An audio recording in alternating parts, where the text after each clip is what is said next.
Buckle up, everyone, because this deep dive is going to be a wild one. Yeah, this one's pretty out there. We're talking about a world on the brink of total annihilation. Total annihilation. And get this, our sources are this crazy mix of history, music, and poetry. It's like someone threw all those things in a blender and hit puree. And the result is a story that's as fascinating as it is terrifying. It's really something. So before we jump into the chaos, what's the big picture here? What kind of story are we dealing with? Well, it all centers around this guy, Graf Pace. Graf Pace, okay. He's this tyrannical ruler in another dimension, and he's basically responsible for all the horrible things happening on Earth. Wait, another dimension? Yep, things are going to get weird. Okay, so alternate dimensions, a tyrannical ruler, and Earth on the verge of collapse.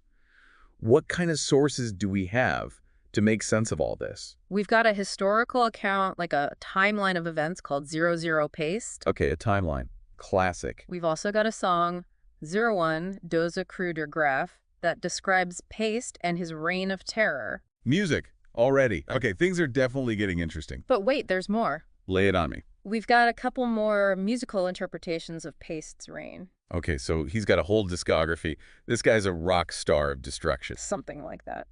The tracks are 02, Doze Crew and Paste Pasta, and 03, Doze Crew and Paste Tyran in Hand. Those titles are something else. And to top it all off, we have two narrative poems that focus on this group called the Nova Crew.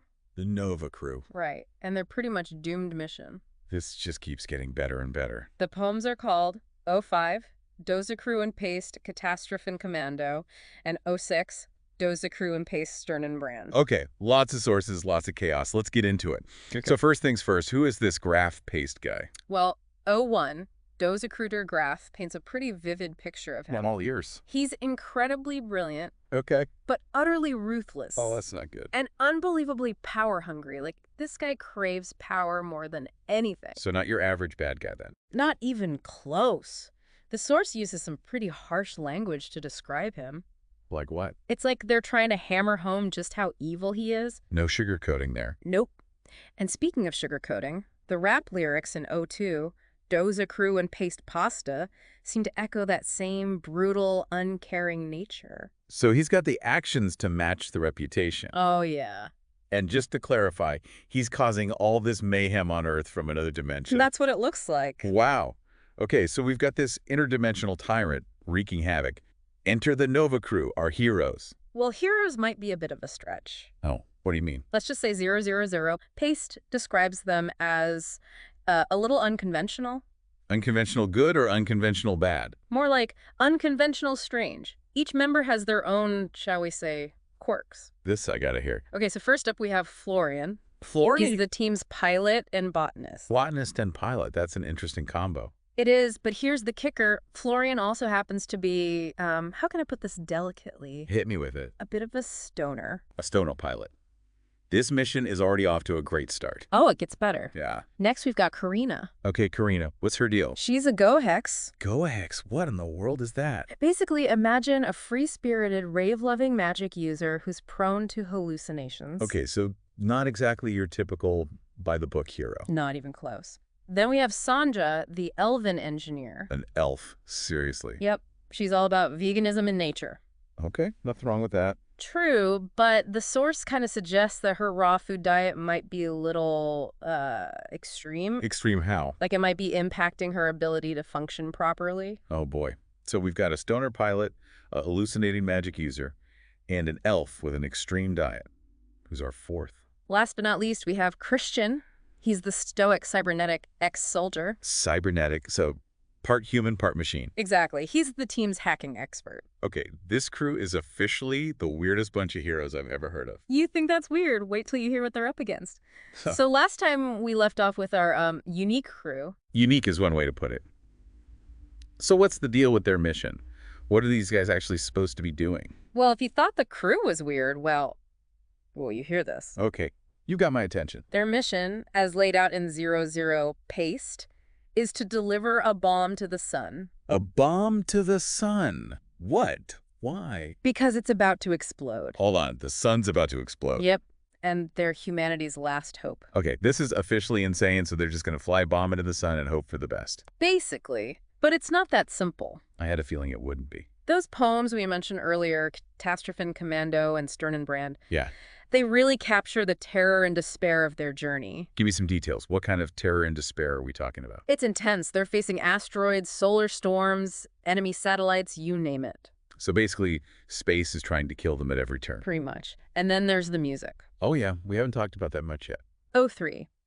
Doza Crew and Paste Tyrannenhand especially, it really drives home the sheer scale of their struggle. How so? It's got this like operatic feel to it. The lyrics paint this epic picture of a desperate fight for survival. So it's a musical space opera about a bunch of misfits trying to save the world. Exactly. But there's something else about the sources that's been bugging me. I'm sure there is. What is it? There's a weird discrepancy between 00 Paste and those poems. Oh, here we go. What kind of discrepancy? Well, 00 Paste says they make it to the sun, to try and disarm the bomb. Right, that's their mission. But the poems tell a different story. Okay, how so?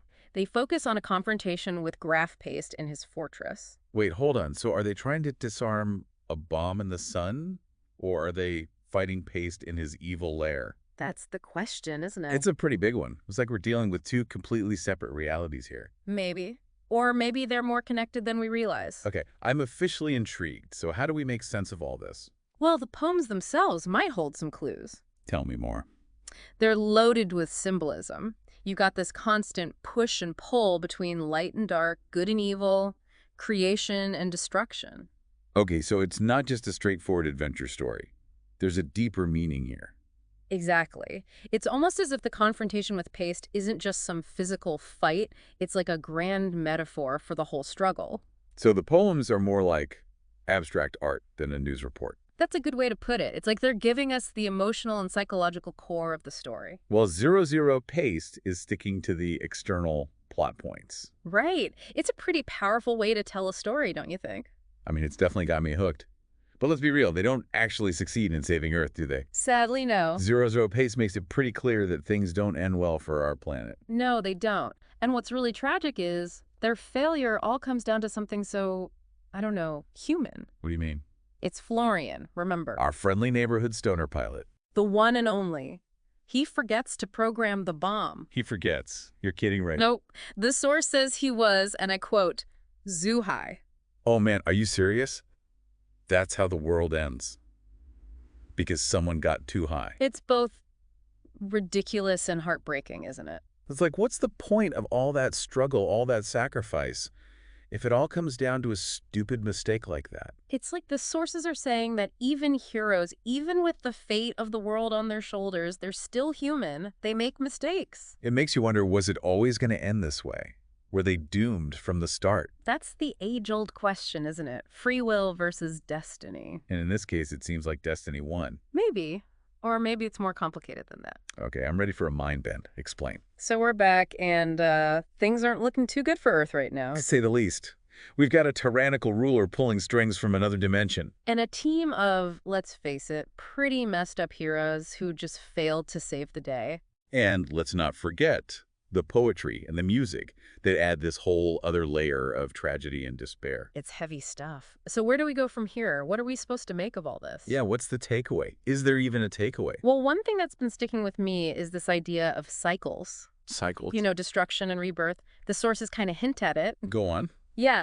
So Earth's a goner in this story, right? But is that really the end? I mean, it seems pretty final. Sure, but what if it's not? What if it's just the end of one cycle and the beginning of another? Like a phoenix rising from the ashes. Okay, I see what you're saying. Right. So even though it's an apocalypse, it could also be a new beginning. Exactly. And then there's that whole question of free will versus destiny. Like, was Earth's destruction inevitable under Paste's rule? Or did Florian's little mishap seal the deal? Right. It makes you think, do we really have control over our own fate? Or are we all just puppets dancing on cosmic strings? Heavy stuff, right? But here's something even wilder to consider. Hit me with it. What if, even though the Nova crew failed, their actions had consequences beyond their own dimension? Consequences that could, ripple through reality. Exactly. What if their story isn't really over? What if it's just the beginning of something even bigger, something we can't even comprehend? Okay, now my head's really spinning. So you're saying that even though they lost, their actions could have some unforeseen impact on, the multiverse or something. Something like that. It's a mind-blowing thought, isn't it? It definitely is. So I guess what I'm hearing is, even in the face of this crazy apocalyptic story, there's still a sense of mystery, of possibility. Absolutely. And that's what makes exploring these stories so fascinating. They challenge us to think differently, to consider all the angles. And to remember that even in the darkest of times, there's always a chance for something unexpected to happen. Couldn't have said it better myself. Well, folks, that's a wrap on our deep dive into this wild and thought-provoking world.